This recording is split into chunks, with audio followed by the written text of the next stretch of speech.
Hey everyone, welcome to a Patreon exclusive bonus episode of Chat Sematary. I'm your host, Deanna Chapman, and I am joined by Nat Bremer today to talk about The Dark Tower, The Gunslinger Born. It is one of the comic book adaptations that was released by Marvel. Nat, how are you doing today? I am doing great.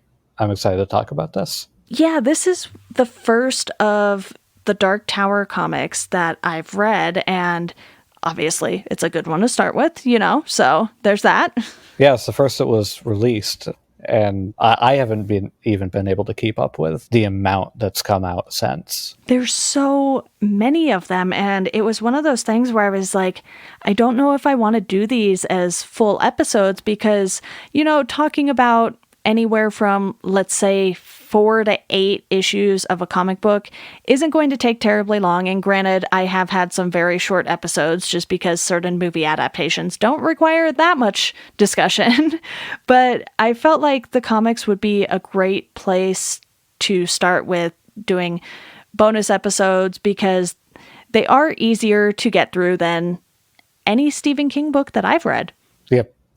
And I think with this in particular, one of the things I like just about this comic and the fact that it exists is that I know, being a King fan all my life and having recommended it to people so many times, the Dark Tower is really daunting for some people and can be really hard for people to kind of dip their toes into. Mm-hmm. And so I think things like this serve as a really good primer on kind of the world and what to expect. Oh, absolutely. And having the visual aspect to go along with it too. And, the trade paperback that I have, it collects the first 7 issues. And basically each of these trades is kind of like its own little mini series is what it really feels like. It's like you can read one and get a contained story, but this one in the back of it, it has maps. And I was like, ooh, I love me some maps because that just helps put things into context and, you get a better sense of location. Whereas I have read the main 7 Dark Tower books at this point. I have not read The Wind Through the Keyhole just yet, but I found myself not really ever knowing where exactly I was unless they were like, hey, you're in New York City, you dummy. Yep. Yeah, that makes a lot of sense. Yeah, having the visual aspect is because it's such a kind of specific kind of world, like the blending of Western pastiches with, Tolkien-esque kind of fantasy and kind of Arthurian fantasy. It really helps having a visual representation of that, which is why I also love that so many of the books are illustrated. Yeah, and to run down the credits real quick, because there are a lot of people credited on this book. Obviously, you have Stephen King, who is credited as the creative director and executive director. So he was definitely getting the scripts, at least for this one, which is noted in his sort of ending little speech that he did. Not speech, but he wrote it, as he does. Yeah. And you have the plotting and consultation by Robin Firth, who, if I'm not mistaken, wrote like the Dark Tower compendium or something along those lines. So someone who is definitely ingrained in the Dark Tower world. The script was by Peter David with art by Jay Lee and Richard Isanove. I'm not 100% sure I'm pronouncing that correctly. Yeah, Jay Lee, I know is correct, but Richard Isanove, I'm not totally sure. I'm so bad with comic book creator names. I am the worst. And then you have lettering by Chris Eliopoulos. Wow, I should just stop while I'm ahead here. And I think this creative team works really well together because Jay Lee's art in particular is just so stunning when it comes to telling this big fantasy epic. And obviously, The Gunslinger Born is a story that focuses a lot on Roland becoming a gunslinger, hence the title, and him sort of going out on his first journey as a gunslinger. And you see that he's, 14 years old? And he does not look 14 years old by any means. I definitely made a note of that.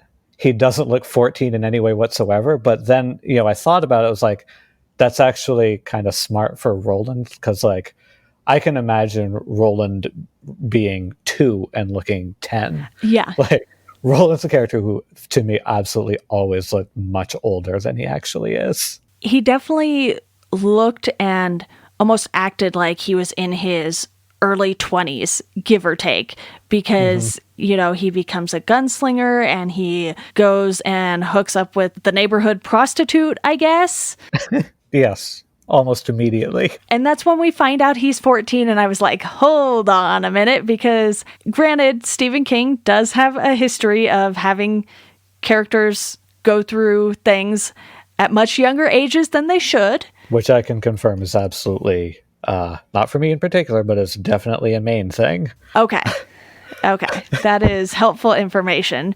And even though The Dark Tower is obviously a story that does not take place in Maine, Yes. you can see where that mindset comes from then. Yes, yeah, he may leave Maine, but it never leaves him. Right. And how often does he really leave Maine?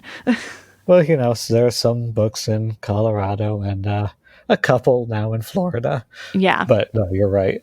And even, that's what I loved reading the saga. I was like, eventually, as soon as I started The Dark Tower, I was like, eventually this thing's going to Maine. And it did. It certainly did.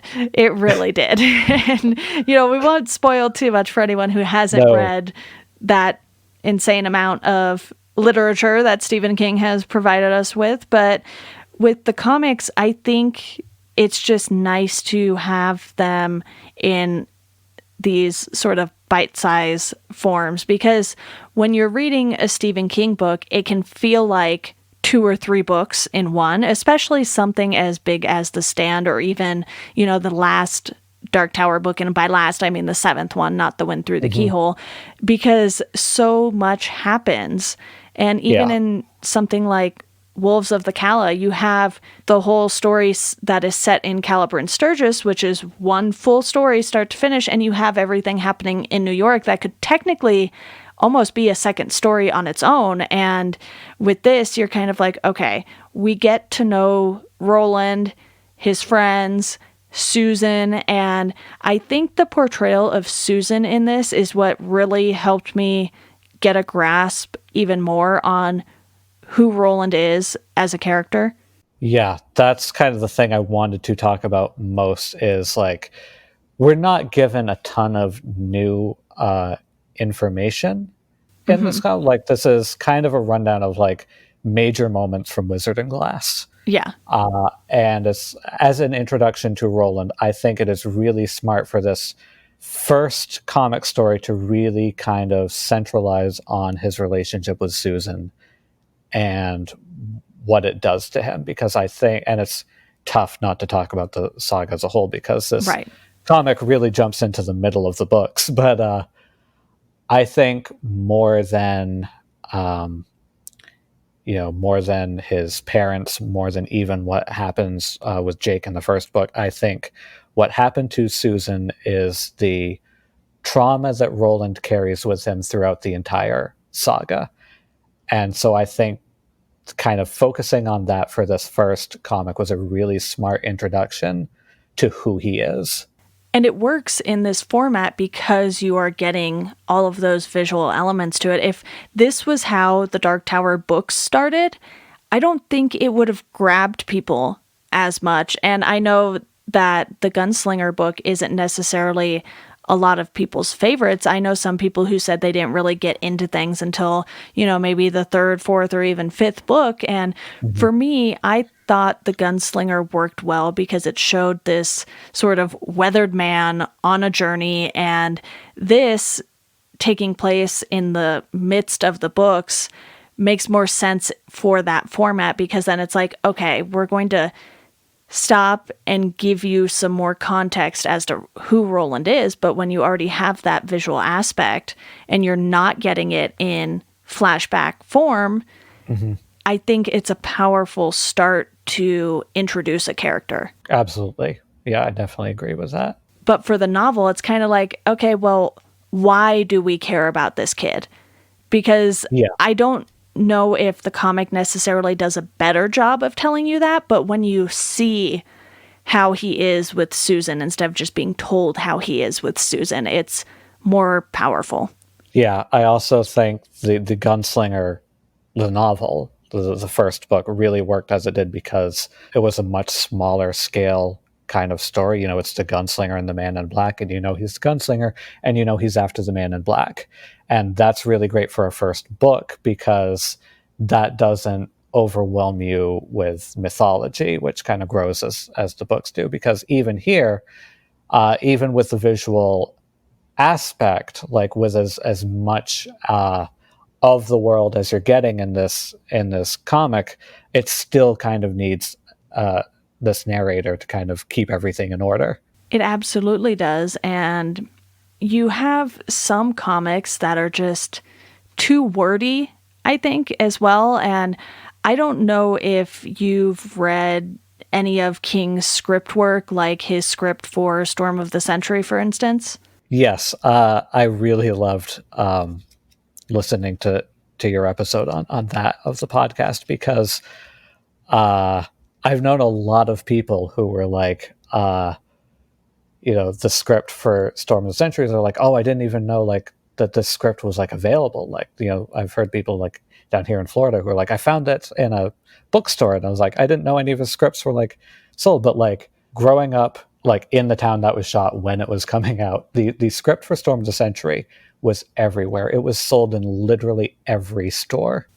Yeah. So like I got a copy. It was probably the first script I ever read, and so because I was young, I had no idea like that's not normally what you do. But now, like as a screenwriter, I know for sure that is not what you do. Yeah, it's funny. I look at that one sitting on my shelf, and then I see like the Green Mile and the Shawshank ones that I happened upon, and I'm just like, man, he was really wordy in comparison to actual screenwriters. And it's hard to fault him because at the time, writing for TV wasn't exactly new to him, but it's not like Stephen King is a seasoned script writer. Even today, Sure. and, in the piece he has at the end of the comic here, he even says he wants to do comics. He wants to actually write comics. And the bonus episode I actually ended up releasing first for Patreon subscribers was American Vampire. And I wanted to do that one because it was him actually writing a comic. Granted, he was co-writing it with Scott Snyder, but I felt like that was a good place to start if you wanted to dive into Stephen King's comic book work. And here you have Peter David, who is a pretty well-known name in comics. Yes. Yeah, that's a major, that's another thing I want to point out. Like, that's a major comic book writer to kind of kick this off with. And I don't think it's any coincidence. Like, you can tell just in that kind of open letter at the end that it really sparked a fire in him for comics. And I don't think it's any coincidence that American Vampire came just a couple years later. Yeah, not at all. And, Peter David has written The Incredible Hulk, some Aquaman issues. He's done a lot of Spider-Man issues. So he is someone who takes on these big works for Marvel in particular. And, with The Dark Tower, it's certainly something that is a massive undertaking because huge. I have not seen the 2017 Dark Tower movie, but I have heard how not great it is. And I think it's because you can't really take any one part of this story and make it into its own standalone thing. It needs to be part of a bigger picture. And given how many Dark Tower comics there are now, you know that Marvel understood that. Yeah. And it's funny that you bring up the adaptation, because another note I made is sadly, I don't think we'll ever know for sure, but I earnestly feel like this comic is the closest we have to what I imagine the Amazon series probably looked like. Yeah, I'm really bummed that we won't get to find out, but the fact that we do at least have this sort of visual adaptation of it makes me happy because, there's this, and this is part of the Dark Tower Beginnings, which contains 6 different Dark Tower trades. Then you have the Dark Tower, the Gunslinger, which contains 8 different ones, I think. And then you have the Drawing of the Three, which obviously, the Gunslinger and the Drawing of the Three are book titles as well. It's a huge undertaking, but I'm also glad that it was clearly the response to it was great enough for it to spark that many, like, impossible to keep up with comic titles. Yeah, these basically came out for 10 years straight. Yeah. And like, Jai Lee's art in particular, I think, is so cinematic for this. And that was such a smart get of an artist for this, because it's exactly what I feel like the Dark Tower should be, in that it is cinematic. It is, it feels almost like a movie, but it's also very kind of surreal art at the same time. And I really enjoy that balance. Although, if I have any kind of small gripe with the art there, it's that I noticed that a couple times some characters, like Elder Jonas in particular, he'll look like a scary, creep of an old man. Mm-hmm. But then there'll be some panels where he kind of looks like a 20-something guy with like a wig Yeah. and a fake mustache. But for the most part, like the art is great. And another thing, because you brought up the open letter at the end, King's kind of letter at the end, is that I absolutely love that he goes through these ideas for comics he would love to do. Like, he's running through ideas for comics, Yeah. and then one of them is 11/22/63. Right.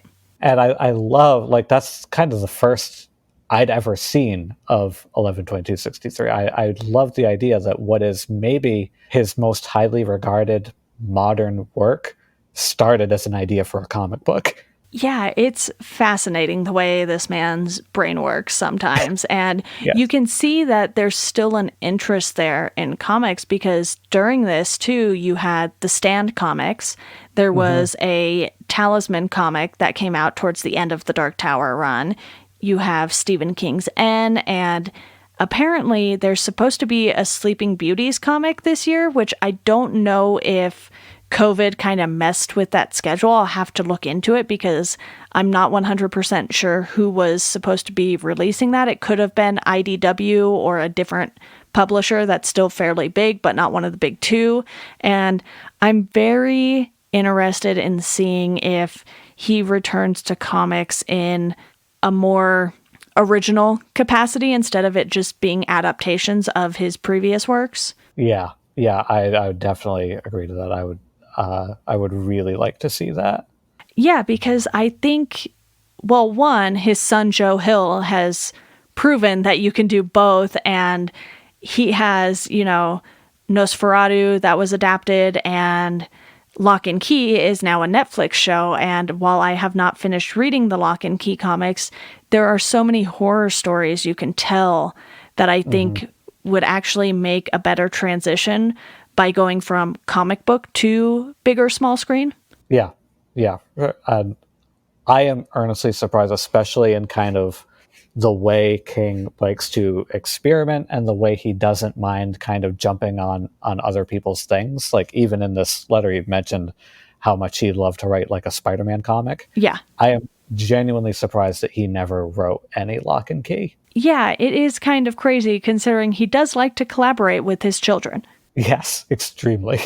And to bring things back to the Gunslinger Born, one thing that I really love talking about with comics is not only the artwork, but how the colors work with that artwork, because you have so many times where, you're kind of having these darker moments, and just the color palette of a bunch of these scenes. Yeah.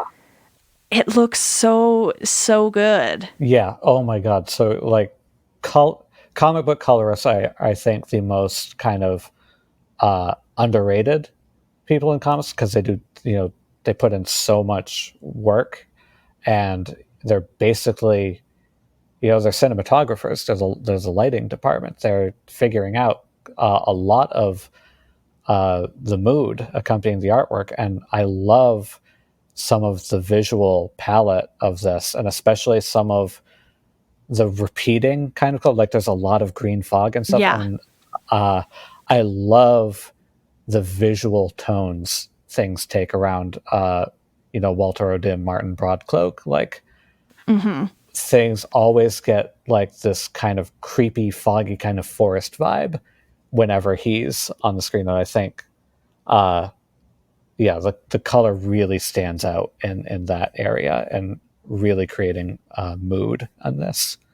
And it looks like Richard Isanov is the one who did a lot of the coloring work, because in the Yeah, very back of my trade, there's the painted process. And you see this picture he had taken in France, and he tweaked it until he got sort of that red orange tone to it.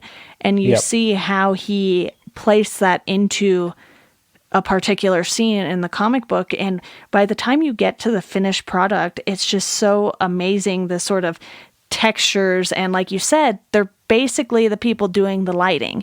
You're seeing how the light reflects off of these people's faces. You're seeing how the fog affects things. And one of the moments in particular where I think this really shines, other than in sort of the scenery splash pages and stuff, is that big battle between Roland and his friends and Jonas. yeah, yeah. I definitely agree with that. And I think like there's such a kind of yellowed, kind of dusty feel, like to the canyons, to the town, and everything. Hmm. And I'm just flipping through, like I mentioned, some of the kind of the blue tones over Martin, but Hmm. uh, just the art in general, I think, does so much of the legwork on this in any comic story. And like, I think one of my favorite little moments, particularly because I love, Randall Flagg, Martin Broadcloak, et cetera, as a character, is this bit where he is in communication with the Crimson King, and he just finishes, and it's one of those rare moments where he's like by himself, and he looks, you just see him from the back, he's like old and decrepit, Hmm. and the troops kind of come in, and he spins around, and like as he's shocked and spinning around to face them, he gets young again in like a single panel.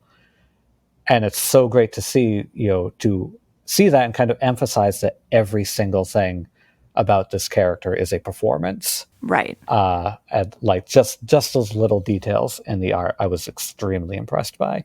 Yeah, this was the first time I had ever picked up one of the Dark Tower comics, other than to maybe thumb through some in a comic book shop when I happened Hmm. upon them. But I really thought that the whole thing came together well, because you have to have a good script, and then you have to have an artist and colorist who work really well together. Otherwise, if one aspect of the book is off, it can kind of ruin the whole thing for you. I know I've read certain comics where maybe the artist had to take an issue off or something for whatever reason, due to scheduling, or they just weren't available at sort of the schedule that DC had hoped for. So they bring in artists who only do, one or two issues in a story arc. And sometimes the change can be so abrupt that it'll take me out of the story completely. And I think, this being as cohesive as it is really helped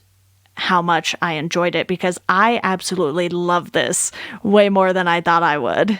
Yeah, I definitely agree, and I totally agree with that. That's a big pet peeve of mine in comics. Like I know scheduling and circumstances like are what they are, but Hmm. sometimes the art will change in the middle of like an issue, Yeah. and that drives me crazy. Like a story arc is one thing. I like that to be like cohesive, but when when the artist changes like in the middle of a single comic, I'm like, guys, please don't do this to me. Yeah, sometimes I'll see, the credits at the beginning of the book, and it's like, oh, so and so did page 9 through 16. And you're like, Yeah, but why?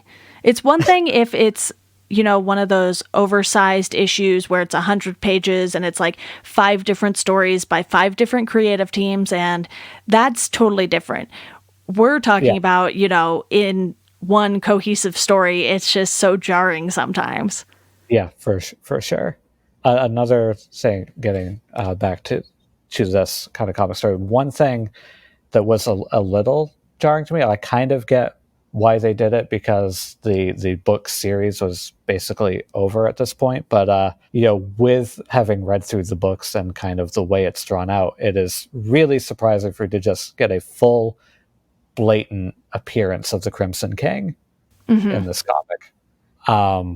And like I know on one hand that it was, it's a totally different structure, it's a totally different thing, and it is on one hand kind of interesting to do that so early on, but it felt much less kind of mysterious. It didn't have that same kind of build up, and it just gave, in this comic at least, gave Martin and the Crimson King much more of a kind of Vader Emperor relationship. Yeah. And I don't know if that was good or bad. I think it definitely works, but it was definitely surprising to see. I totally agree. And it was one of those things where I was kind of trying to remember back to Roland's flashbacks in Wizard and Glass. And I was like, okay, we're getting the Susan scenes. And then it's like, well, we're also getting stuff that I'm not sure he would necessarily know about. But I Yeah. felt the same way with a lot of his stories in the books too. I was like, how would Roland know this though? And you kind of just have to be like, well, because Stephen King said so and we have to go with it. Which, I mean, literally, you know, I don't want to give, but once he kind of enters things in the books themselves, Yeah. that adds a whole other layer, because it's like, oh, does that mean that, like, you know, even in the context of the story, it's like, oh, is this embellished because Stephen King did it, or did Stephen King embellish it and that changed the world around them to be embellished? Right. So many questions when it comes to decisions that Stephen King makes. But Nat, is there anything else in particular you wanted to talk about before we wrap up here? Like you said, this was a really pleasant surprise. Like, I read this long time ago, and I kind of never picked it back up off the shelf. And reading it again, I really enjoyed what this is and the way it serves as a comic book introduction to the Dark Tower. Yeah. I think it might be probably the best adaptation of the Dark Tower we're ever going to see at this point. It was immediately like a 5 out of 5 for me once I finished reading it because I was like, this is what I want, but like in movie or TV form. Yeah, exactly. Awesome. Well, thank you so much for joining me for a Patreon bonus episode. There will be plenty more to come. I won't be doing them every single week because I probably should have started these sooner than I did. So I'm thinking, we'll do about 2 a month here if I can find enough people who have read the comics. They seem to be lesser known than I think a lot of the other kinds of adaptations. Well, yeah. Thank you for having me. And any of these, I'd be happy to do. You will certainly be back on for more because I will be bugging whoever I can to do them with me. All right, sounds good.